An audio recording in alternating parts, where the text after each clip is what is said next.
台南市新市政中心伫个热清地第2任的市长任内，103年就开始规划，并且公布选址的地点。不过后来因为担任行政院长李秉宪咧，一直到今年7月31日，台湾首府大学的会考引起多位民意代表的关心，希望争取新市政中心设伫个麻豆的首府大学校地，甚至地方还阁组成推动协会。这一个点，因为它本身是属于台糖的土地，它地商物现在是我们台南市政府在管理，它的楼地板面积又比现在的永华市政中心还要宽敞，它的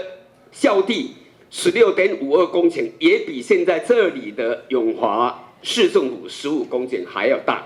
它旁边有20-30甲的台糖农场，以后我们可以扩充。所以这些点点滴滴，它的土地取得、楼地板、建筑物都是相当的棒。会中台南市第2选区立委候选人陈坤和表示，盼着台南正规划建成400栋，陈坤和希望莫只规划办活动，应该为台南留下大建设。伊主张市政的发展要回归专门区的两边，希望透过这个社会运动，促成市政中心迁徙到台南的中心地带。伫遮的时阵，安尼做400栋，我看到台南市政府为着400栋伫遐做工课，计划足济，但是好像都在做准备办活动，把400年办完活动的时阵我看可能没有剩下什么。那我们400年要留下什么？那是我们台南市的一个里程碑。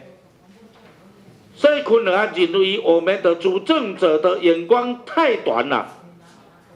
所以如果